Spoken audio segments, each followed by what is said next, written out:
Shanghai Proda Mulak Chare Ngasigi Mayam Kogi Shanghai Proda Pa Sappho na Mayam Koi Mamang the Su Singapore 360 the Su Mayam da Dum Toy Yang Hanzagiba the piecing Mayam Kid or different de Qua Ado Sappho City Koi Kiva Haitaba Koichal chasing Haitarene Masana Masaki Hajadaba Duga Migi Matang Yam Toy Loba I Kiva Haite Koi Chedon Takorogi Highway Chenhousing the Maruina Makogi the Mechanical Sequina program Namzaka Doise Masana Matoma Kiva Haitaba Sing Sinico Koi the piecing Masapan Tirazu Make up Hagadi Lopazeko Yaningo Ado make up Putaraga Loina Pazay Kogi the Loina Pazay Haina can be with Chenhousing the Ngasigi the video was shared to Viramo, I don't make up to also tyranny have a Kandrego. I don't see when a capsule Kadushi, no P. Haisna, make up Sibu Haitagadi. And I'm Tibo Itas, Loy Pazari have a cynical. May have no example, me among Pandraga, so don't have the hand of Kana Viramatani. Make up Sina, no piecing Sibu, with Fazabagi Magus hang at Hali, Aduga, Makhagi personalities who hang at Hali Natra. Was the Gandhi Mam Koi Buddy, Gumba, Tawak Toram Sing Torokumatam, the Kimaki Tabangatane. Luhong Babu or the Su, heijingpot boy, Targasu, Karimbo birthday party, Natragana to pay any private party, Natraga heijingpot, Natra Luhong Ba, and then the Kai party lay mea. Party partinga Taniko Miami, you pull like a party neighbor, get together, no Padokun Ba, Natra. Meamaduna sum Tabak Toram Sing Mayam marked in Notam, the Yam Pazana, presentable over Monda, Italy chasing Sina, Kuichat Nabagita Maktamasada, Yam Tai for the best skills, Mathang time Adudi. Kasi no passing na di khangway ko itali se sing sina di khangba hai di chalam dai matam da ki base mi ne pagi chatna bim lai base sisi ki chatna bise khatang do su handagina ba hai dana mayam ngasi Sappho da no magi oiba koi class hai tare makeup class ni ko mayam tawri se adugi makeup class se pang thu I hai dana koi group ta share to birak ba adai da lamdam se lebi bai chali se sing da yam na koi gi khado isu mating oigani khandana koi ngasi video si capture pani yang Sappho gi manung da chang si ko Yamba Kegi Hiro Kidwin, Abema, Yamba kind. Ibung Hayune, Yamba Haganune. The Pina no pa the Yamba Hagan, Ibung Hayo. Though Quigi Sappho Manundani, but Sappho Sequena Sumayam Hana Kambirangani, Quay makeup kiba, item sing Sumayam sale to Benevoco. Adoga Somnakan the Sule. Which I say sing your accessories high tire next at Tokumatamda, Pu the Beatroba, back sing, side back sing, Roy Lay, Adoga. Makeup class su somna kan manung gatawi ko makeup class manung da chang na doi ni mayam puna changmin na se ko do share si yam de mi se changwa gi mathata yeng ka da makeup class changmin na se mi se yam laba ngasi chal che mayam na phul lagam phom se hida sigi ro manung se ni ko mayam makeup to bai class to rising si one day makeup class ni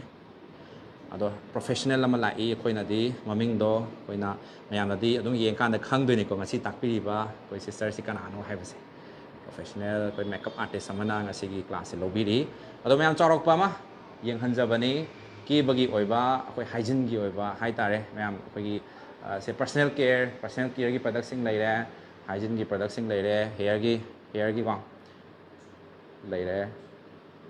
si lai re tam da su ya re khoi di natural beauty ni natural beauty is the best phai ko au luhong ma da su natural beauty ni dum to ko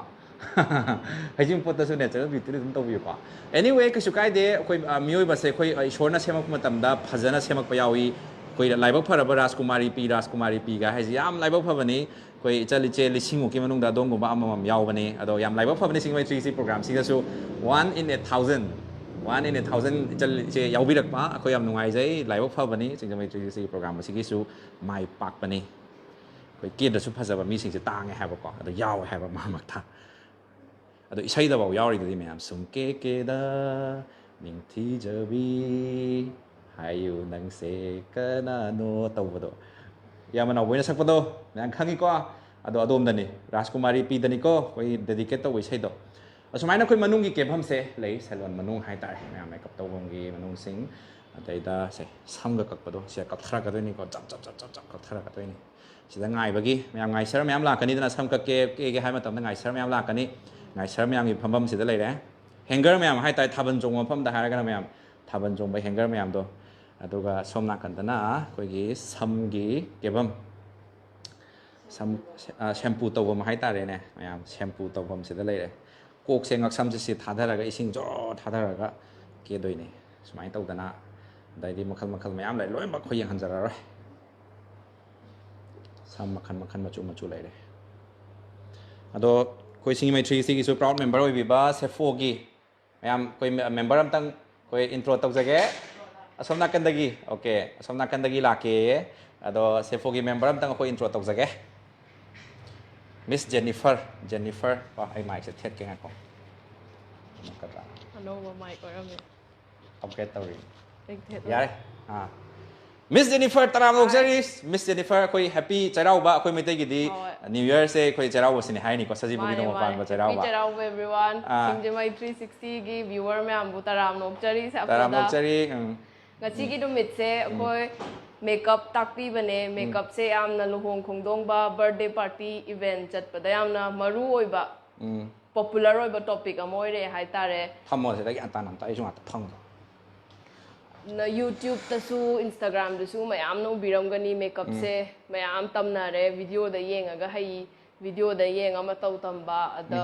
customer lak pasing na yamna toina hai ba request ama khoina fulfill tawjab ne ngasi je makeup tambiyo isada tawjana ba simple yam thuna tawba makeup tambiyo haibagi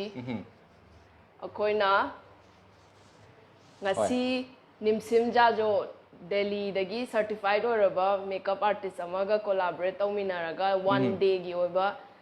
simple and basic grooming isada kamaina tawjagane na takchari makeup class di hobigre minute manga muktang phajare hoba aduna asomda chatlaga punna yengminar si aduna di hena gyan ta ba helani ado wahang yam nungai ba nga sai la eba ko nupi sing se koi ke da su phajaba du pi lai ko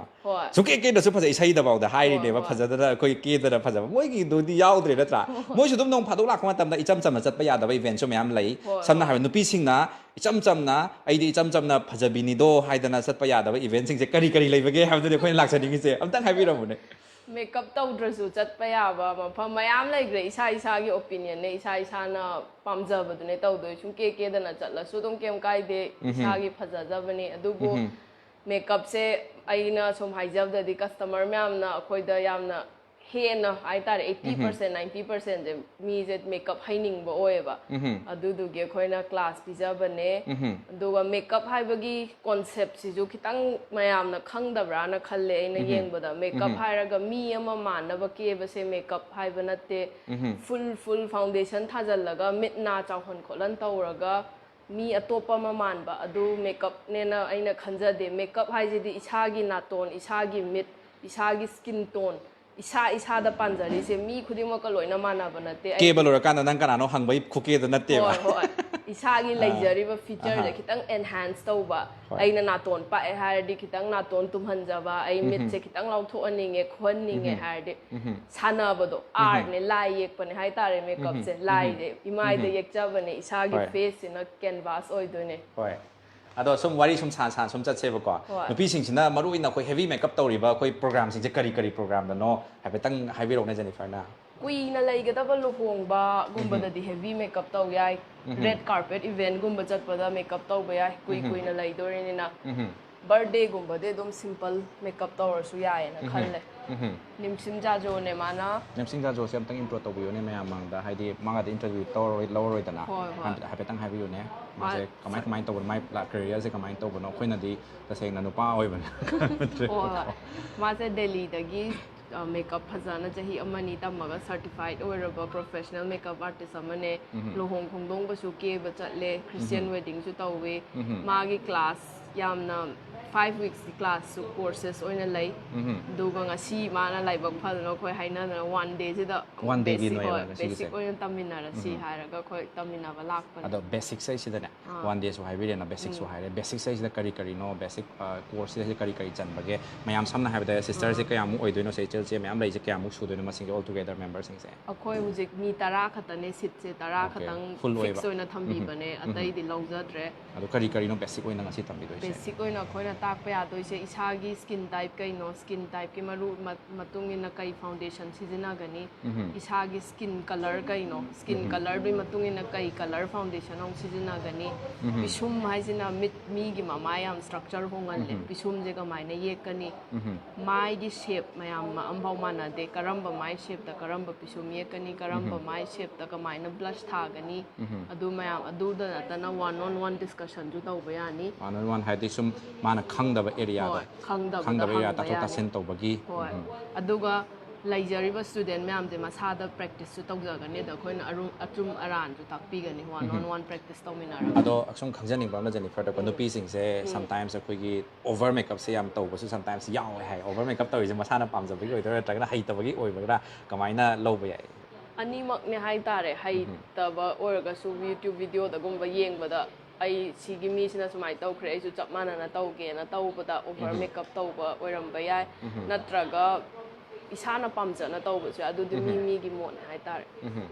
ꯑꯗꯣ ꯃꯥꯒꯤ ꯀ꯭ꯂꯥꯁꯁꯦ ꯑꯃꯨꯛ ꯇꯥꯃꯤꯟꯅꯔꯁꯦ ꯑꯩ ꯇꯥꯔꯨꯁꯦ ꯍꯥꯏꯔꯣ okay microphone okay ꯍꯥꯞꯆꯤꯟꯕꯤꯔꯛꯑꯣ ꯑꯩꯉꯣꯟꯗ ꯍꯥꯞꯆꯤꯟꯕꯤꯔꯛꯑꯣ mike ꯃꯌꯥꯝ ꯑꯩꯈꯣꯏꯒꯤ 5 ꯃꯤꯅꯠꯁꯀꯨꯝꯕ ꯑꯩꯈꯣꯏ 10 ꯃꯤꯅꯠꯁꯀꯨꯝꯕ ꯀ꯭ꯂꯥꯁ ꯉꯥꯏꯍꯥꯛ ꯌꯥꯎꯃꯤꯟꯅꯁꯤ ꯑꯩꯈꯣꯏ ꯉꯁꯤ ꯄ꯭ꯔꯣꯐꯦꯁꯅꯦꯜ ꯃꯤꯁ ꯃꯤꯁ ꯀꯩ ꯁꯤꯡ Pores ꯅꯤꯝꯁꯤꯡ ꯖꯥꯖꯣꯕꯒꯤ ꯇꯨꯈꯣꯡ ꯑꯩꯈꯣꯏ ꯍꯥꯏꯕ ꯀ꯭ꯂꯥꯁ ꯅꯠꯇ꯭ꯔꯥ? ꯍꯥꯏꯇꯥꯔꯦꯀꯣ ꯃꯌꯥꯝ ꯇꯨꯈꯣꯡ. ꯀ꯭ꯂꯥꯁ ꯌꯥꯎꯕꯁꯦ ꯃꯌꯥꯝꯗ ꯑꯩꯈꯣꯏꯒꯤ ꯑꯣꯗꯤꯕꯜ ꯑꯣꯏꯅꯕ ꯑꯩꯈꯣꯏꯒꯤ ꯇꯨꯈꯣꯡ ꯍꯥꯏꯕꯗꯣ ꯃꯌꯥꯝꯅ ꯑꯗꯨ ꯇꯥꯅꯕ ꯃꯥꯏꯀ꯭ꯔꯣꯐꯣꯟꯁꯦ ꯇꯨꯈꯣꯡ ꯍꯥꯞꯆꯔꯦ ꯃꯌꯥꯝ ꯍꯥꯏꯕꯁꯤꯗꯤ ꯇꯥꯃꯤꯟꯅꯁꯤꯀꯣ dry skin be it dry skin or oily skin ꯃꯌꯥꯝꯁꯤ ꯇꯦꯛꯁꯆꯔꯁꯨ ꯂꯩꯕꯅꯦꯕꯀꯣ ꯑꯗꯨꯗ ꯑꯩꯈꯣꯏꯅ pore primerꯁꯤ ꯌꯨꯁ ꯇꯧꯒꯗꯧꯕ so pore primer is very important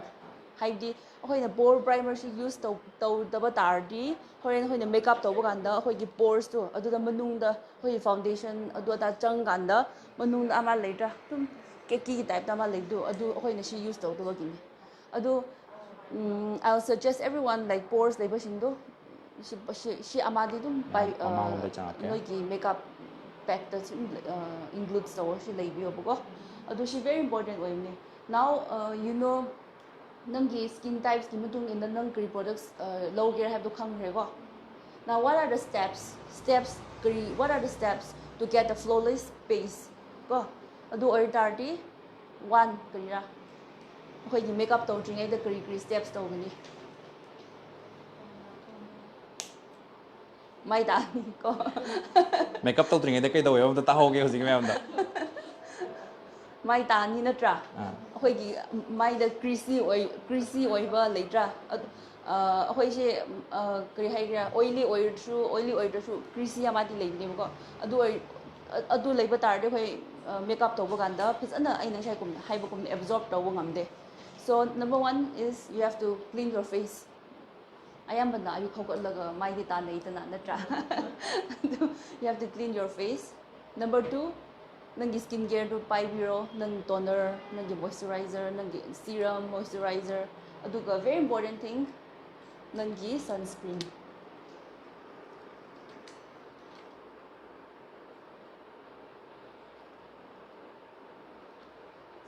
ko sunscreen je mina noi sunscreen painai ko mya adu SPF kya paibra 30 50 the higher the better actually kriya haidi hoi je 30 gumsidi yumdagi roomdagi sumtok mapan thoktaba adu singda paiba haidi yumda leiba tarsu akhoi light ki shruk se akhoi sugumba lights akhoi yumda sizinaba lights to aduna su akhoi skin da effect tawni bako aduna akhoi mapan da thokni haiba kanda 70 SPF 75 paibani hena phabni 50 is hoi myam na painai ko 50 adu 75 to paibiyo adu sunscreen ji paidaba yade we have to use sunscreen to avoid pigmentation akhoi mai hingai hena yam problem thengnabdo adu akhoi gi sunscreen paidabagini ayamba haisherdi ayamba sunscreen painadabagini bugo adu sunscreen ji paibiyo aduga akhoi gi sunscreen paidringai da nangi skin care du bsan paibiyo sunscreen ji paibiyo aduga amana akhoi gi misingje makeup yam tawrasi makeup yam tawe haibugo haigondasu being a makeup artist ayum chapakanda khunjabakanda ayamba makeup yam tawe hai adu yum vacation hakta yum laga halaga nangdi maidi kade hangunda we don't get sunburn hai do aigi group sing asu tum hayuni Sister mayam maram tang thachage ko kuina su live se thajaroge ngasi maroina foundation course hai tare one day gi free hoi free dinate kya ne ba sai 1500 loba charge ki no magi sister sing gi damakta pibiriba koi class hai gadra sai se the basic over kari no touch taw do se mayam su khatang mathang gi class ta yawining ba chin law sing na su khatang highlight to wiramune kari no basic oina touch taw wiramune basic oina hujik touch story se hoi gi product knowledge ko. Ado before that we need to understand our skin tones, skin shades and skin types. Ado okay na product si low dringay da asi ahum si understand do ba yam darkar tai. Haidi okay na skin shades, skin tones and skin types kang da bakanda. Okay na product low su okay me am yung hanaraga. Asi chana de engon da asi chana de haibasi me am lay nay. Haidi okay product knowledge lay na dam ni na. Adugi educate towning bago adu akhoi na self grooming haibsidi mi myam makeup artist khak nang nate mi myam dum luhong ba chaba kanda koi ba chaba kanda even date chaba kanda myam townari ne adugi shigi very important oiba basic she skin type skin tone and skin shades ashi focus tawraga adu khangre ha kanda accordingly nang kramine product shi leigira adu da focus tawne akhoi nang shi ayamba tawrse Okay. Makata biro haipetang minute mari mga kap ko ithok rage kaino full kap lai tari mayam mathang lakhi da bayai ba ko aduna haipetang sum highlight katang taw biro makata tutorial makata biro. Okay, so to sunscreen ko so sunscreen apply to kre ha kanda step 3 da akoi ki color corrector hain lei ba ko so color corrector sin akira haidi akoi ki undertone there are two types of color corrector ko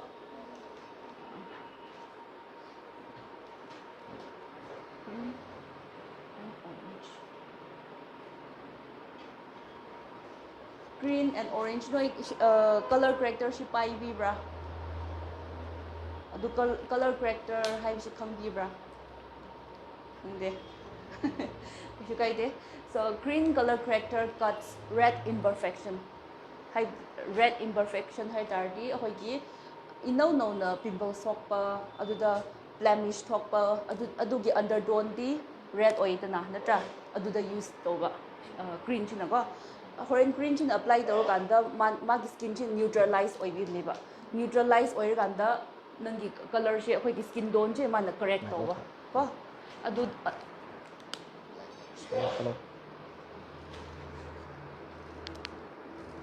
blemish aduga orange color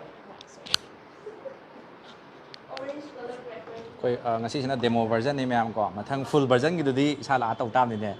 sala ga taw se full version dudi ado mayam khoi Sappho gi manung se sida kari lei bage habdu song tang yeng han mina se tang one by one am tang se chat ma se hai de ho se ra ge na hamuk lak pa de khoi si collection je hap cha ho da ano bane hoi kalen gi cotton na sa ba kaino blanket hai tare cotton na sa ba kaino ne ing ne am na sijina bada kalen na so dum use to ba ya doi ne ba Mompau pidak lisingam jaunga da king size ki range khara thamme siju kalen gi pure cotton ne adagi salwar suit set adai sina already stitch kurta myam alter to bi rasu yarani pikpa chawba lai rasu sisu phajabani kurti set adagi som the back lai jare sum paring chapmina rase sijina Horein hai hau da bagai ai si hai hau dre no hai ka diko matam lo shola no ba collection ne sisu kalen budi change do ingtham da tham ki bani ado sei da ai sum khangja ningi se karam customer sing la page hai bado sum ma'am da hai bi loi shuna ba dum lai ai gi ma pham ma se everyone changak pa ya ba ma pham ne noi gi apam ba pot loi na yaw gani lupa yang khai pi de hora lising ahom pi ba ba yaw ni inclusive oi ba mayam na loi na changak pa ya ba salon gi range ta ju mayam na loi na photo ngam ba mong da tham jai hoi adu duna everyone gi ne hai ta sina nupa gi everyone hai ga samar gi ing do ya ma le si nupa gi angang gi loi na yaw re thaban chong madalit pa da sam post ta do ma le hoi jeans ma cha jeans sam ga che chen gi ba si ju phajai ing lawe pot pai ba sina yam fancy oi hara kadra de hang de chak thong ba da fruit chu da na ba ne fruit chu da na ba lit pa no pi sino pas lo ya bra nupi dang gi ne sina khara design to ra nupi oi na sa gare si da na makeup ki product nam lai re hoi adagi som da na bag clip lai jare amam sum yeng han se hoi lai ngai da lupa yang khai pi ba scrunchies masak phajaba angang na phar su yai nupi na phar su yai bag su anova collection khara la e mod ka ne na hapchan bane lupa 1,200 ta phajaba bag loi phang 1,200 range lo do somna 1,200 somna 950 si ani khitang pick pana 950 khitang chaw na 1,200 ladies top ka yawi bro hai ladies top se kurti de hen yaudri do tham ngam nabdi kan honari matam changine hekta tam changni ado ladies top lak ringai da sungke ke da na phajabi raskumari team tak lak piyo adom na phajari bodogi hena phajaga do ni khatang hap khiu da natra mane adane pung au ngau na da na raskumari lambi da chat pangam da wi film baula ka doi ne Sappho da ke ba chat ta ga de ko adom na phajari do gi double times triple times phajara ga de dom sor ba hon ngam da bo yai natra mathang da ko piro kari sidana akoi candle collection laire sum manam haiba pot se amna strong emotion amane smell haiba je duna stress laira kanda sum manam nungsi ba soothing oi ba je tumam dai da natraga tang phammi ngai da in the bathroom da oiro natraga bedroom da oiro tang thabi ba da ta seng na isa do wakhal nungai ba calm torok pa ne manam duna senses duna brain da yori ni dana adagi sina iram dam da saja ba chocolate khar laire local entrepreneur mayam support tawjabani na ai kai brand name mo se sirakong moi se magi maming se khubi chocolate hai sida lai kang subi dark chocolate hai duga o khubi chocolate brand khubi craft chocolate ba okay iram dam da sa ba chocolate su yaw lai ra me he Sappho se lo yaw re he sida na clips ma jam cha lai re chana yaw re lik phajaba yaw re yamna chatnari ba quality se kamai to ye quality nungai chap pada ai chap pa yeng han ge ni chap kini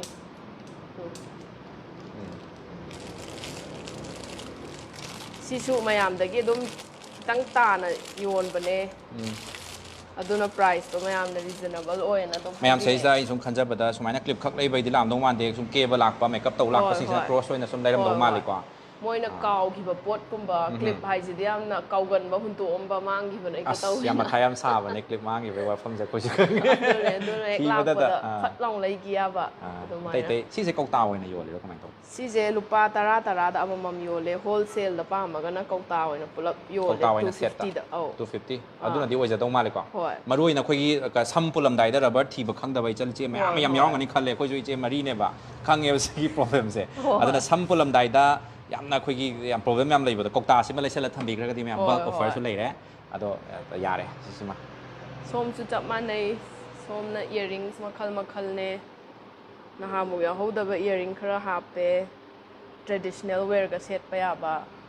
oxidize mong da phaja ba ma le design thing se phajai oxidize oi bu sing je phaja ba ne si ju cham na phajai sina luhong ba khong dong ba or indian wear set la kan da yar ni ani hoi shoot to ba si je natural gemstone nga ta ni asaba ba na te rajasthan je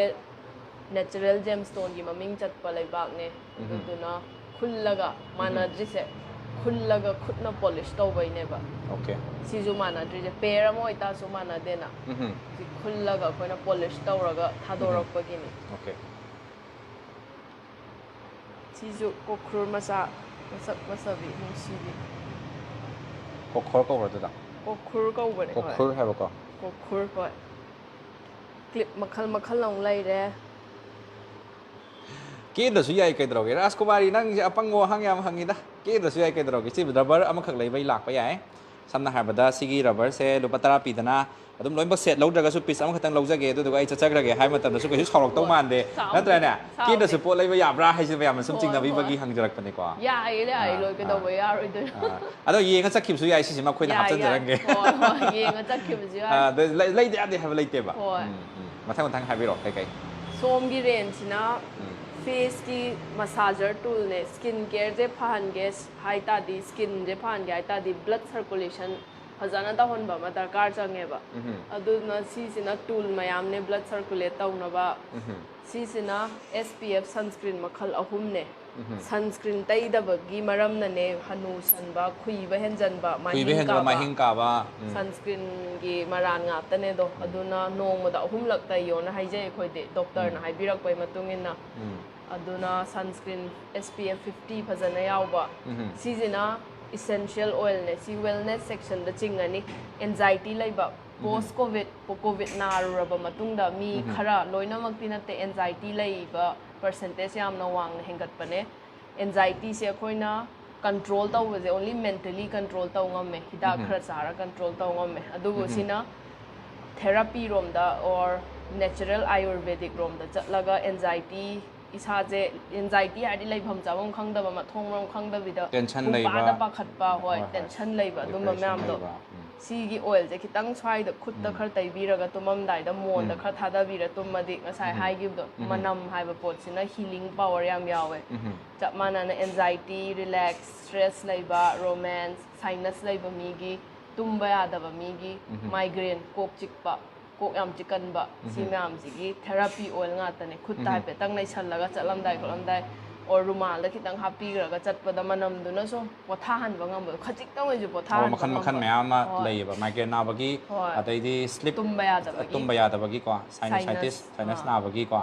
adai di stress relaxation anxiety lei bagi mayam makhan na koi thau mayam se lei re sima haide khoi na sum khanjalu da ba area ni manam namaga koi gi kano laing hai ga da mental health se hai ta mayam na kaya focus PB de ma do correct chure haraga dum like thopi gi ba ta seng na di mi du na he na attention changa ba mi ne ba adu du gi khoi na kitang focus tau za ba ne si sina affordable range da the ordinary ama sum K beauty gi product ka mana na India da saja ba pot nga ta ne cleansing oil yaw re adai di moisturizer yaw re serum yaw re retinol yaw re yamna popular oi ba ingredient nga ta ne skin care taw matam da yamna hangna rakpa ingredient ma'am do affordable range na thambane loina mak Korean beauty laiba ngamba mi laiba na te natra adu na puna makki ngamba mo mamal se chawk chawk pa haibira mo high range ko pan lo mamal je 600 te horaga 1100 pa loi lai ni ba 500 te howe sorry okay aduga swagi SPF 50 doi di swagi range som tang haibira mo season California gi ne si 2499 lai ye tang bagi maram na California dai license te ka myam tawra la bagi flight ta su tong am nong ma le ma su tong ma ta bai aduga sigi manam gi hai tare ne sai therapeutic body oil myam se body sina range kya dai sa ne si 599 hai di 600 ta le loi na ma 599 koi na chat kani more than 1 year chat kani adu duna pot leiba matam da price nang yeng bi gano duration du yeng bi ka yam koi na chat kani hoi yare mathang gi sigi da la si sina yang kang ning ba mi gi power gamis ne si sina sam ken banwa khujin te kan ba mi gi power gamis puk na da na ba power gamis cha ga da ba tablet ne gluey gelatin noina la ani adu duga nong ma da ni chabi ga da ba si sina mayam loi khang head and shoulder shampoo ne hair section si gi virgin coconut oil se India da 100% virgin coconut na sa ba ne aina ba khangzade adu aina ba khangzade customer na haire pregnant oi matam da haurak pa da gi si tai ba da ma do stress ma amata laite na hai ai je nga aga du do mayam do hai bi ba de haure adu cha ba ju yai thong thak pa da seasoner su yai coconut mai koi gi oil se use to sai na thong thak use to multi purpose cha be are sam dai be are body dai be are sam ken ba khot pa gi treatment se kamai to wi mayam sum hang bi re ko treatment se lei bra kari makhal lei sam ken ba gi treatment se sam ken ba gi treatment oina mak scalp ta ko treatment tau jai sam se kelak pa gi maram se again skin ga chap mana na blood circulate phajana tarok ta ba adu do gi ko na scalp to da phajana root se kalhan ba ga exercise khar ju tak pi exercise amani se tumam dai da tau bi ra dis blood circulation he laga pharak kani lo free tips oina tumam dai gi exercise ta hai khang bi tumam dai gi exercise se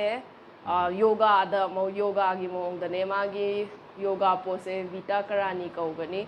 YouTube ta sudam phangani hoi hippa ga khong thangat pa khatani da hippa ga khong thangat pa hippani aduga khong do chomna thangat pi ba hojiki asana maming dom tang hai bi ra mo asan maming dom vita karani Vita Karani Vita Karani ma'am कोई YouTube पे search तो बिरो अदुगा कोई सम केन बे सिनाउ सिंगी ओइना free tips नि को कोई सही लाग सेगे नो हांगो बने से पोदा लाग तरगा जो मैं हजिकी दुमदि हापितंग फ्री टिप्स से ट्राई तो बियो तो दुगा तो फिजिकली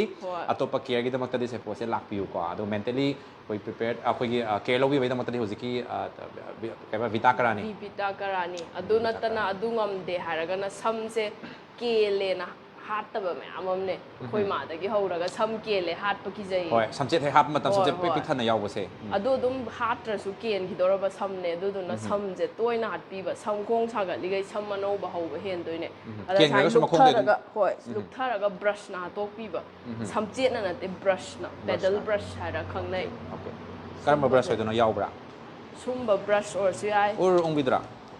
ꯐ꯭ꯂꯦꯠꯀꯤ ꯕ꯭ꯔꯁ ꯑꯣꯏꯔꯁꯨ ꯌꯥꯏ ꯁꯝꯆꯦꯠ ꯀꯩꯒꯤꯅꯣ ꯃꯔꯝ ꯍꯥꯏꯖꯔꯛꯀꯦ ꯁꯝꯆꯦꯠ ꯑꯣꯏꯔꯒꯗꯤ ꯄꯦꯗꯜ ꯕ꯭ꯔꯁ ꯀꯧꯋꯦꯕ ꯁꯤꯁꯦ ꯁꯤꯁꯤꯅ ꯔꯥꯎꯟ ꯕ꯭ꯔꯁ ꯄꯦꯗꯜꯁꯤꯅ ꯑꯃ ꯍꯣꯏ ꯁꯝꯆꯦꯠꯁꯤꯗꯤ ꯑꯣꯟꯂꯤ ꯂꯥꯏꯟ ꯑꯃ ꯑꯣꯏꯗ꯭ꯔꯥ ꯑꯗꯨꯅ ꯁꯝꯒꯣꯡꯗ ꯂꯣꯏꯅ ꯁꯨꯅꯕ ꯆꯠꯄ ꯉꯝꯃꯣꯏꯕ ꯁꯨꯝꯕꯁꯤꯅ ꯃꯌꯥꯝ ꯔꯥꯎꯟ ꯑꯣꯏꯅ ꯌꯥꯎꯔꯛꯑꯕꯅꯤꯅ ꯂꯣꯏꯅ ꯊꯦꯡꯉꯒ ꯆꯠꯂꯤꯗꯅ ꯑꯗꯨꯅ ꯁꯝꯆꯦꯠꯁꯦ ꯑꯗꯨꯝ ꯇꯣꯏꯅ ꯍꯥꯠꯄꯤꯕ ꯑꯗꯨꯏꯗꯤ ꯁꯝ ꯍꯧꯕ ꯍꯦꯟꯒꯅꯤ ꯁꯤꯁꯤꯅ ꯀꯣꯛ ꯇꯨꯝꯅꯤꯡꯗꯕ ꯃꯤꯒꯤ ꯗ꯭ꯔꯥꯏ ꯁꯦꯝꯄꯨ ꯌꯥꯝ ꯊꯨꯅ ꯊꯕꯛ ꯆꯠꯄ ꯑꯣꯔ ꯑꯔꯖꯦꯟꯠꯂꯤ ꯆꯠꯄ ꯃꯇꯝ ꯂꯩꯇꯕ ꯅꯨꯃꯤꯠ ꯊꯦꯡꯅꯒ ꯍꯧꯒꯠꯈꯤꯕ ꯅꯨꯃꯤꯠꯇ ꯀꯣꯛ ꯇꯨꯝꯕ ꯅꯨꯃꯤꯠꯇꯤ ꯇꯥꯔ ꯅꯪꯍꯧꯗꯕꯗꯣ ꯁꯝ ꯆꯅꯞ ꯆꯅꯞ ꯌꯥꯎꯔ ꯂꯩꯕ ꯁꯤꯁꯤꯅ ꯁ꯭ꯄ꯭ꯔꯦ ꯖꯥꯔ ꯀꯥꯞꯄꯅꯤ ꯑꯗꯨꯗꯨꯒ ꯁꯝꯗꯣ ꯑꯗꯨꯝ ꯑꯣꯏꯜꯗꯣ ꯂꯣꯏ ꯃꯥꯡꯉꯝꯃꯅꯤ ꯁꯦꯝꯄꯨ ꯇꯧꯕꯩ ꯇꯥꯏꯞꯇ ꯁꯝꯗꯣ ꯐ꯭ꯔꯦꯁ ꯑꯣꯏꯔꯝꯃꯅꯤ ꯃꯤꯅꯤꯠ ꯑꯃꯅꯤꯗ ꯍꯣꯏ ꯃꯇꯝ ꯂꯩꯖꯗꯕ ꯑꯩꯈꯣꯏ ꯏꯆꯜ ꯏꯆꯦꯁꯤꯡꯒꯤꯗꯃꯛꯇꯅꯦꯕ ꯍꯣꯏ ꯍꯣꯏ ꯌꯥꯔꯦ ꯁꯤꯁꯤꯅ ꯕꯣꯗꯤ ꯂꯣꯁꯟꯅꯦ ꯕꯣꯗꯤ ꯀ꯭ꯂꯦꯟꯖꯔꯅꯦ ꯕꯣꯗꯤ ꯁ꯭क्रꯕꯀꯤ ꯔꯦꯟꯖꯅꯦ ꯌꯨꯀꯦꯒꯤ ꯌꯨꯅꯥꯏꯇꯦꯠ ꯀꯤꯡꯗꯝꯒꯤ ꯂꯝꯗꯒꯤ ꯂꯥꯛꯄꯅꯦ 349 ꯈꯛꯇ ꯄꯤ ꯃꯥꯗꯤ ꯐ꯭ꯂꯥꯏꯠ ꯇꯣꯡꯉꯛꯑꯁꯨ ꯈꯔ ꯅꯛꯑꯕꯔ ꯈꯪꯗꯦ ꯈꯔ ꯍꯣꯡꯉꯦ ꯃꯥꯅ ꯈꯔ ꯇꯥꯡꯖꯔꯦ ꯑꯗꯨꯗꯨꯒ ꯁꯤꯅ ꯄꯔꯐ꯭ꯌꯨꯝꯒꯤ ꯔꯦꯟꯖ ꯂꯩꯔꯦ ꯚꯔꯁꯥꯆꯦ ꯌꯥꯎꯋꯦ ꯔꯦꯜꯐ ꯂꯣꯔꯦꯟ DKNY ꯍ꯭ꯌꯨꯒꯣ Bose ꯄ꯭ꯔꯥꯗꯥ ꯏꯁꯤꯃꯤꯌꯥꯀꯦ Gucci sina Victoria Secret ki perfume range body mist range namma dum yengwa yani laibada ꯃꯌꯥꯝ ꯑꯣꯟꯂꯥꯏꯟꯗꯗꯤ ꯃꯅꯝ ꯅꯝꯍꯟꯕꯒꯤ ꯈꯨꯗꯣꯡꯆꯥꯕꯗꯤ ꯂꯩꯇ꯭ꯔꯦ ꯑꯗꯨꯅ ꯃꯌꯥꯝ ꯂꯥꯛꯄꯤꯔꯣ ꯑꯗꯨꯗꯨꯒ ꯃꯐꯝ ꯁꯤꯗ ꯃꯅꯝ ꯅꯝꯒꯦꯕꯨ ꯍꯥꯏꯔꯁꯨ ꯌꯦꯡꯒꯦꯕꯨ ꯍꯥꯏꯔꯁꯨ ꯅꯠꯇ꯭ꯔꯒꯅ ꯐ꯭ꯔꯤ ꯇꯤꯞꯁ ꯂꯧꯕꯤꯒꯦꯕꯨ ꯍꯥꯏꯔꯁꯨ ꯅꯠꯇ꯭ꯔꯒꯅ ꯃꯦꯀꯞ ꯇꯧꯕꯤꯔꯒ ꯑꯗꯣꯝꯒꯤ ꯁꯨꯝ ꯐꯖꯔꯤꯕ ꯍꯧꯖꯤꯛ ꯐꯖꯔꯤꯕ ꯏꯆꯜ ꯏꯆꯦ ꯈꯨꯗꯤꯡꯃꯛ ꯂꯣꯏ ꯐꯖꯩꯀꯣ ꯃꯌꯥꯝ ꯊꯤ ꯑꯃꯇ ꯍꯥꯏꯖꯔꯣꯏ ꯏꯆꯜ ꯏꯆꯦ ꯈꯨꯗꯤꯡꯃꯛ ꯂꯣꯏꯅ ꯐꯖꯩ ꯐꯖꯔꯤꯕ ꯍꯧꯖꯤꯛꯀꯤ ꯆꯥꯡꯗꯨꯗꯒꯤ ꯍꯦꯟꯅ ꯐꯖꯅꯕꯒꯤꯗꯃꯛꯇ ꯑꯩꯈꯣꯏ ꯁꯦꯐꯣꯅ ꯃꯌꯥꯝ ꯃꯈꯜ ꯃꯈꯥ ꯀꯌꯥꯒꯤ ꯁꯔꯚꯤꯁ ꯃꯌꯥꯝ ꯑꯃ ꯄꯤꯕꯤꯔꯤ ꯍꯥꯏꯕꯁꯤꯃ ꯃꯌꯥꯝꯗ ꯊꯝꯖꯒꯦ ꯀꯔꯤ ꯀꯔꯤ ꯁꯔꯚꯤꯁꯅꯣ ꯑꯃꯨꯛꯇꯪ ꯔꯤꯃꯥꯏꯟ ꯇꯧꯕꯤꯔꯝꯃꯣ ꯁꯦꯐꯣꯅ ꯄꯤꯕꯤꯔꯤꯕ ꯁꯔꯚꯤꯁ ꯍꯥꯏꯇꯥꯔꯦ ꯄ꯭ꯔꯗꯛꯁꯤꯡꯕꯨꯗꯤ ꯃꯌꯥꯝ ꯆꯥꯎꯔꯛꯄ ꯐꯤꯖꯤꯀꯦꯜ ꯄ꯭ꯔꯗꯛꯁꯤꯡꯕꯨꯗꯤ ꯃꯌꯥꯝ ꯑꯩꯈꯣꯏꯅ ꯍꯥꯏꯐꯦꯠ ꯁꯨꯝ ꯎꯍꯟꯖꯔꯦ ꯑꯗꯣ ꯀꯔꯤ ꯀꯔꯤ ꯁꯔꯚꯤꯁꯅꯣ ꯄꯤꯔꯤꯁꯦ ꯑꯝꯇꯪ ꯍꯥꯏꯕꯤꯌꯨ ꯁꯔꯚꯤꯁꯁꯦ ꯍꯦꯌꯔ ꯀꯠꯇꯤꯡ ꯂꯩꯒꯅꯤ ꯃꯦꯟ ꯑꯦꯟ ꯋꯨꯃꯦꯟ ꯕꯣꯠ ꯑꯗꯨ ꯅꯨꯄꯥꯒꯤꯅ 300 ꯂꯧꯖꯩ ꯅꯨꯄꯤꯒꯤꯅ 600 ꯁꯝ ꯀꯂꯔꯤꯡ ꯂꯩꯒꯅꯤ ꯍꯥꯏꯂꯥꯏꯠ ꯂꯩꯒꯅꯤ ꯀꯂꯔꯤꯡꯗ ꯁꯤ ꯌꯧꯕ ꯁꯝꯅ 3000 ꯁ꯭ꯋꯥꯏ ꯌꯧꯕ ꯁꯝꯅ 4500 ꯈ꯭ꯋꯥꯏ ꯃꯈꯥ ꯆꯤꯡꯒꯤꯕꯅ 6500 ꯁ꯭ꯀꯦꯜ ꯊꯦꯔꯥꯄꯤ ꯃꯌꯥꯝ ꯂꯩꯅꯤ ꯗꯦꯟꯗ꯭ꯔꯐ ꯍꯦꯌꯔ ꯐꯣꯜ ꯏꯆꯤ ꯍꯥꯀꯠꯆꯕ ꯑꯗꯒꯤꯗꯤ ꯃꯈꯜ ꯃꯈꯜꯒꯤ ट्रीटमेंट मैम हेयर की लोई फंगनी नुपीगी बॉडी स्पा यावी मैनिक्योर पेडिक्योर यावी रिफ्लेक्सोलॉजी यावे अगेन एंजाइटी गुम्बदा मसा मथंद हेल्प तौब ngमद्रबदो अखोना रिफ्लेक्सोलॉजी की मतुंग इना खोंग द मालिश तौबीरगा पोथान बंगमबा अदुदुगा केबा खोटपा लोइना यावरेदो सैफोगजे अखोई केबा खोटपगी मफमदा नते एजे लाइफस्टाइल प्लेटफॉर्म अमा ओइना सेमजबने मयामगी पोथाभम पोट लैभम लाकमिनारगा वारी सारगा तानारगा लैभम इमानबी मयाम पुनमिनबा याबा मफम अमने अदुना पोथाभमने हाइतारे थबक तै चटलुरगा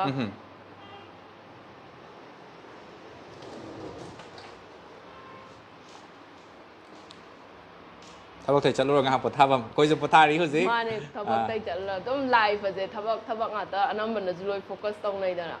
अदा इसा कनागो मखा काउ खडी से फोदि संगागा मरु मपांग सिंह हाइता मरु दिल ले मगसि लामग दोइनेबा भाई ए पिसुम ममता पोइगे कायगा ता लाओ हाइने दिल पुन्ना लेमिना जे खंगदा पुन्ना ताकमिना से अदुगा अथीबा फजदबा हाइतारे फजबा यौदबा इचली चेसिंग यामना मिनिमाइज तौरसे हौजिकान से सुम हंगजगे अखोई नुपा ओइबा अखोइना सुम खंगनिंगबा हाइतारे नुपी सिंगसिगी थाबनगी मेकअप से करम करम स्टाइल के मसिनगदी हेना पामनरीगे अखोइदि खंगदेबा मेकअप से को मयामदा ता हाबि हेवी ता के मसिना चटनबरा नत्रगा लाइट के मसिना चटनबरा कमाई कमाई तो चटनरी सुम येंगबा मतमदा जेनिफरना थाबलगिसे अनंबा मतमदा लाकपदा लाइट मेकअप ओइना के बियोना हाय ngarangda ma chairaubay थाबलगी केगी मा लाइट ओइना के बियोना नंबना हाय अदो लाइट ओइना के बी नेचुरल ओइना कोइना हाइजबदो नातोन खितंग पाकपा तुमहनबा मिट खितंग पा हापा लाउहनबा पिसुम अततपा खरा समबा skin do pura nalhanba ai ju je ai na ton je tumba malam gani na ton je mai khum dorom ne pakmandana makeup na tumba mal hungry ne ba si ne makeup ki power ai je si kai loi haidoro ke dore kai no ne as kai na mai loi haidoro dia roi ado mayam Jennifer mapham je akhoi na budi khangjai ado mayam dong tang tak piyo ne mapham je mapham je yam lai rabada iskon bau lak taragadi Lions Club urani Lions Club che phau bo yam kui raba club amane iskon gi hek thana lai base hoi si gi hek opposite ta khoi white building da dom urani Sappho Beauty and Wellness an thaba sina Lyric Institute nursing institute se thaina hospital oiram bane ado hujikpudi hojina college on thokre dana on gare ado he opposite natraga pareng da hairaga na herbal life ki pareng adagi Toyota de ong a laikre holiday cafe gi pareng hai tare moi ga thangna na dum lairan aduga akoina caption da su Sappho gi number ma hapchabane bako Sappho gi number se da koi ichin lau mayam na call torok pa yaba matam se pung kya daina kya bo gi manung daga di torok pa yai pung mapan daina pung nungdang gi pung mapan phau te khoi dum call lo je pung mapan matung di tungram ni na call ta jaw da yaw adu message te dum leave to biram ba ya ne WhatsApp ta WhatsApp ta kudak da dum or hek u ba call back adom tau je nasai gi noi ba han thana ba na ma yaw gi bado adu do khoi gi miron bi da su cha ba ya gadra na hangi haibire kamai to is mirolling ai da di ai yari ga adum bu cha da na boy ni recommend tau le cha ba di ai ma gi product si da su cha ba ya na to hai du bu ai gi mot da di mirolling ai da di extra care lo ba kare hena safe way ha ga su hena extra care lo bi ba na phai isa gi da mak adu angang gi da mak sai gi khoi gi Korean longgi pot su yam yaw dai ne ma ha petang sum la chang je chang chan jar ge Korean gi beauty ge som na kan sai lom da lei ba na mo soi charamam ne ko kari product yaw ba no ha ba tang ha bi Korea gi se khwai dai popular oi ba brand da Clear Saure Cosrx Saure Robectin yaure Jimiso adagi di Goodale adom market da lai ri ba brand license oi ba product kai di lo yaure aduga maruina khoi ngasi lakchari sisu akhoi gi nomagi oi ba makeup class hai tare chal che mayam sina hojik lariba phajariba adu dagi double times triple times phajahange hai ta di isa ke ba haiba number 1 tai phada skill independent oina keram dai matam da ai je luhong ma cha tore birthday cha tore ai che do kaudra ga de ke ba yaro haibana jingba mayam sigi siwa casing se yam thong ani hana khalli kamal ba case ni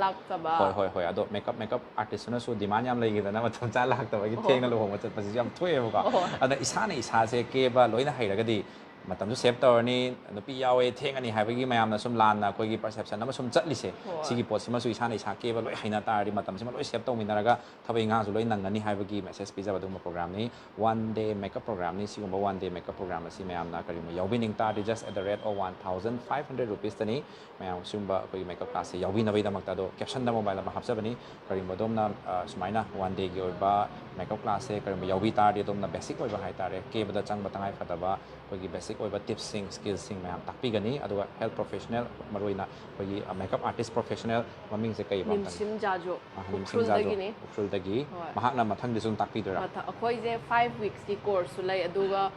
one day ki course se yamande numit tarani hafta am gi tawbiyo na yam thola am aduna akhoi ta de ta na re no hafta am gi course am ju athuba matam da tawzar Remanda lamna haibire koi gi DR Dr. Rosombo na hai Doctor natte premananda mayam gi damakta service pibiri ba adugumba volunteer ni hai tare mayam Sappho gi volunteer ni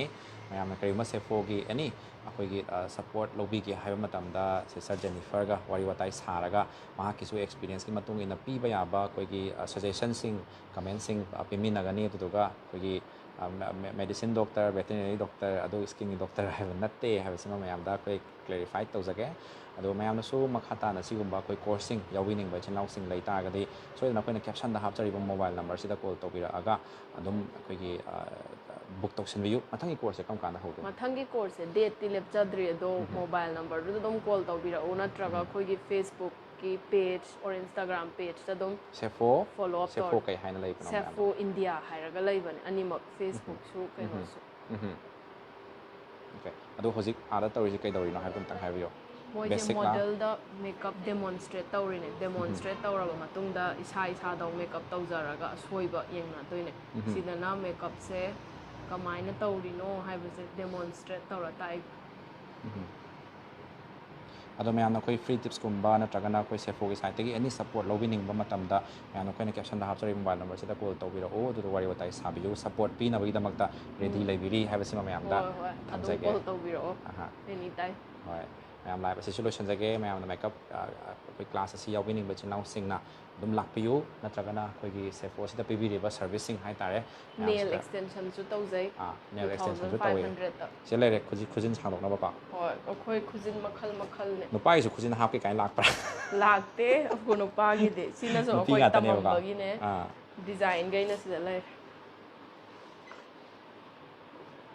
ꯌꯥꯔꯤꯈꯩ ꯑꯩꯈꯣꯏꯁꯦ ꯌꯥꯝ ꯍꯥꯞꯆꯟꯕ ꯑꯗꯨ ꯇꯧꯁꯟꯕꯗꯤ ꯇꯧꯗꯦ ꯁꯤꯅ tiger print ꯁꯦꯝꯃꯤꯅꯦ tiger print ꯍꯣꯏ ꯊꯤꯝꯁꯦ ꯍꯣꯏ ꯁꯤꯅ design ꯏꯁꯥꯒꯤ ꯗꯤꯖꯥꯏꯟ ꯄꯣꯔꯛꯑꯒ ꯇꯧꯖꯕꯁꯨ ꯌꯥꯏ ꯁꯤꯅ ꯁꯨꯝ ꯑꯩꯈꯣꯏ ꯄ꯭ꯔꯦꯛꯇꯤꯁꯁꯤꯅ ꯁꯟꯒꯤ ꯄ꯭ꯔꯤꯟ ꯁꯤꯅ ꯇꯥꯏꯒꯔ ꯁꯤꯅ ꯀꯥꯎ ꯍꯣꯏ ꯃꯥꯏ ꯑꯄꯥꯝ ꯑꯄꯥꯝꯕ ꯊꯤꯝꯗꯨꯒꯤ ꯃꯇꯨꯡ ꯏꯟꯅ ꯂꯣꯏꯅ ꯍꯣꯏ ꯑꯩꯈꯣꯏꯒꯤ ꯁꯦꯝꯕ ꯌꯥꯕ ꯁꯤꯁꯤꯅ ꯀꯩꯅꯣ ꯃꯇꯨꯡꯁꯤꯗ ꯁꯤꯁꯤꯅ ꯁꯝ ꯀꯔꯜ ꯇꯧꯅꯕꯅꯤ ꯁꯝꯁꯦ ꯁꯨꯃꯥꯏꯅ ꯐꯥꯖꯤꯟꯗꯣꯏꯅꯤ ꯑꯣ ꯊꯦꯛꯆꯜꯂꯒ ꯊꯦꯠꯆꯜꯂꯒ ꯁꯨꯃꯥꯏꯅ ꯀꯣꯟꯁꯤꯜꯂ ꯊꯝꯃꯒ ꯁꯝꯗꯣ ꯃꯆꯥ ꯈꯣꯏꯍꯟꯕꯩ ꯃꯆꯥ ꯋꯥꯅꯦꯕ ꯑꯣꯏꯅ ꯈꯣꯏꯍꯟꯕꯗꯣ ꯆꯥꯎꯅ ꯅꯠꯇꯕ ꯃꯆꯥ ꯃꯆꯥ ꯁꯤꯗ ꯑꯩꯈꯣꯏ ꯀꯣꯁꯃꯦꯇꯤꯛ ꯁꯦꯠ ꯃꯌꯥꯝ ꯁꯤꯗꯁꯨ ꯂꯩꯔꯦ ꯑꯗꯨꯒ ꯁꯣꯝ ꯅꯥꯀꯟꯗ ꯉꯁꯥꯏ ꯑꯩꯈꯣꯏꯅ ꯎꯍꯟꯖꯕꯗꯣ ꯁꯤꯗꯅ ꯑꯩꯈꯣꯏꯒꯤ ꯁꯦꯂꯣꯟꯒꯤ ꯑꯦꯔꯤꯌꯥꯅꯤ ꯁꯝ ꯀꯛꯄ ꯐꯦꯁꯤꯌꯦꯜ ꯇꯧꯕ ꯑꯗꯩꯗꯤ ꯃꯥꯏ ꯀꯦꯕ ꯃꯌꯥꯝ ꯂꯣꯏꯅꯃꯛ ꯌꯥꯎꯔꯦꯀꯣ ꯁꯤ ꯀꯥꯁꯤꯗ ꯑꯗꯨꯒ ꯌꯥꯎꯔꯦ ꯑꯦꯅꯤ ꯁꯝ ꯀꯂꯔ ꯇꯥꯍꯟꯕ ꯁꯔꯚꯤꯁ ꯂꯧꯕꯤꯔꯤꯕ ꯃꯌꯥꯝꯒꯤ ꯁꯦꯠꯅ ꯁꯤꯗ ꯂꯩꯔꯦ ꯍꯣꯏ ꯑꯗꯨꯒ ꯁꯔꯚꯤꯁ ꯂꯧꯕꯤꯔꯤꯕ ꯃꯌꯥꯝꯗꯨꯒꯤ ꯍꯦꯡꯒꯔ ꯍꯥꯏꯇꯥꯔꯦ ꯃꯌꯥꯝ ꯁꯤꯗꯩꯁꯤꯗ ꯌꯥꯔꯦꯀꯣ ꯐꯝꯃꯒ ꯅꯨꯡꯉꯥꯏꯅ ꯐꯣꯟ ꯌꯦꯡꯉꯒ ꯌꯦꯡꯕꯁꯨ ꯌꯥꯔꯦ ꯑꯗꯨꯒ ꯁꯤꯁꯤꯃꯗꯤ ꯌꯥꯝ ꯅꯨꯡꯉꯥꯏ ꯍꯣꯏ ꯍꯥꯏꯗꯤ ꯂꯥꯛꯄꯤꯔꯤꯕ ꯏꯆꯤꯜ ꯏꯅꯥꯎꯁꯤꯡꯗꯣ ꯑꯩꯈꯣꯏꯒꯤ ꯐꯝꯐꯝ ꯖꯒꯣ ꯆꯥꯗꯕꯁꯨ ꯌꯥꯝ ꯅꯨꯡꯉꯥꯏꯇꯕꯅꯦꯕ ꯑꯗꯣ ꯃꯐꯝꯁꯤꯗꯗꯤ ꯃꯌꯥꯝ ꯃꯦꯒꯖꯤꯟꯒ ꯄꯥꯗꯅ ꯑꯗꯨꯝ ꯌꯥꯝ ꯅꯨꯡꯉꯥꯏꯅ ꯂꯩꯔꯅꯤꯀꯣ ꯁꯔꯚꯤꯁꯁꯦ ꯁꯝ ꯁꯪꯕꯒꯨꯝꯕ ꯀꯦꯔꯥꯇꯤꯟꯒꯨꯝꯕꯁꯦ ꯌꯥꯝꯅ ꯀꯨꯏꯅ ꯆꯪꯒꯜꯂꯦ ꯄꯨꯟꯅ ꯆꯪꯉꯦ ꯇꯨꯝꯈꯤꯕꯁꯨ ꯌꯥꯝ ꯌꯥꯎꯋꯦ ꯍꯦꯡꯒꯔ ꯇꯨꯝꯕ ꯃꯌꯥꯝ ꯅꯥꯈꯣꯔꯛꯄꯁꯨ ꯍꯣꯏ ꯌꯥꯎꯔꯝꯒꯅꯤ ꯌꯥꯎꯋꯦ ꯑꯗꯣ ꯑꯩꯈꯣꯏꯅ ꯑꯁꯣꯝꯒꯤ ꯁ꯭ꯄꯥ ꯔꯨꯝꯗ ꯆꯪꯉꯒ ꯇꯨꯝꯍꯟꯕꯁꯨ ꯃꯌꯥꯝ ꯑꯃꯅꯦ ꯄꯣꯊꯥꯔꯣ ꯐꯖꯅ ꯍꯣꯏ ꯁꯣꯝ ꯅꯥꯀꯟꯗ ꯅꯪ ꯅꯥꯈꯣꯛꯄꯗꯣ ꯇꯥꯕ ꯌꯥꯗ꯭ꯔꯦ ꯃꯌꯥꯝꯗ ꯑꯗꯨꯝ ꯕꯥꯏ ꯍꯥꯏꯕꯤꯔꯝꯃꯣ ꯑꯗꯨꯗꯨꯒ ꯍꯟꯗꯛ ꯉꯔꯥꯡꯒꯤ ꯆꯩꯔꯥꯎꯕꯅ ꯂꯥꯛꯄꯁꯤꯗ ꯋꯤꯁ ꯄꯤꯕꯤꯔꯝꯃꯣ ꯑꯔꯣꯏꯕ ꯍꯣꯏ ꯑꯣꯏꯅ ꯍꯣꯏ ꯑꯃꯨꯛꯇꯪꯒ ꯑꯗꯨꯒ ꯃꯅꯤꯄꯨꯔ ꯃꯌꯥꯝꯗ ꯀꯩꯀꯩ ꯍꯥꯏꯔꯝꯕ ꯌꯥꯕꯅꯣ ꯁꯦꯐꯣꯒꯤ ꯃꯥꯏꯀꯩꯗꯒꯤ ꯖꯦꯅꯤꯐꯔꯒꯤ ꯃꯥꯏꯀꯩꯗꯒꯤ ꯇꯤꯝꯒꯤ ꯃꯥꯏꯀꯩꯗꯒꯤ ꯃꯦꯁꯦꯖ ꯊꯝꯕꯤꯔꯝꯃꯣ ꯑꯩꯒꯤ ꯇꯤꯝ ꯁꯥꯄꯣ ꯇꯤꯝꯒꯤ ꯃꯥꯏꯀꯩꯗꯒꯤ ꯆꯩꯔꯥꯎꯕꯅ ꯂꯥꯛꯄꯁꯤꯗ ꯍꯥꯏꯖꯅꯤꯡꯕꯗꯤ ꯃꯌꯥꯝ ꯄꯨꯟꯅ ꯅꯨꯡꯁꯤꯅꯅ ꯍꯤꯡꯃꯤꯟꯅꯔꯒ ꯂꯩꯃꯤꯟꯅꯁꯦ ꯈꯪꯗꯕ ꯈꯣꯠꯇꯕ ꯇꯥꯟꯅꯔꯒ ꯍꯤꯡꯃꯤꯟꯅꯁꯤ ꯅꯦꯒꯦꯇꯤꯚ ꯑꯣꯏꯅ ꯂꯩꯕꯤꯒꯅꯨ ꯄꯣꯖꯤꯇꯤꯚ ꯔꯣꯝꯗ ꯈꯟꯕꯤꯅꯕ ꯍꯣꯠꯅꯧ ꯑꯩꯅ ꯄꯣꯖꯤꯇꯤꯚ ꯑꯣꯏꯔꯤꯈꯩ ꯏꯁꯥꯗꯁꯨ ꯄꯣꯖꯤꯇꯤꯚ ꯏꯝꯄꯦꯛ ꯃꯌꯥꯝ ꯂꯥꯛꯀꯅꯤ ꯑꯗꯨꯗꯨꯅ ꯒꯣꯁꯤꯞ ꯇꯧꯕ ꯌꯥꯝꯅ ꯇꯧꯕꯤꯔꯅꯨ ꯄꯣꯖꯤꯇꯤꯚ ꯑꯣꯏꯅ ꯕꯦꯛ ꯕꯥꯏꯠ ꯇꯧꯕ ꯕꯦꯛ ꯕꯥꯏꯠ ꯇꯧꯕ ꯑꯗꯨ ꯇꯧꯒꯅꯨ ꯏꯁꯥꯗ ꯀꯩ ꯋꯥꯠꯂꯤ ꯀꯩ ꯍꯩꯖꯟꯈꯤꯁꯤꯒꯦ ꯀꯩ ꯈꯪꯖꯟꯈꯤꯁꯤꯒꯦꯅ ꯏꯁꯥꯗ ꯑꯗꯨꯝ ꯐꯣꯀꯁ ꯇꯧꯔ ꯂꯩꯕꯤꯌꯣ ꯑꯗꯨ ꯀꯥꯟꯗꯗ ꯅꯪꯒꯤ ꯍꯣꯞꯁ ꯑꯦꯟ ꯗ꯭ꯔꯤꯝꯁ ꯃꯌꯥꯝꯗꯨꯁꯨ ꯐꯨꯜꯐꯤꯜ ꯇꯧꯔꯛꯀꯅꯤ ꯑꯗꯨꯒ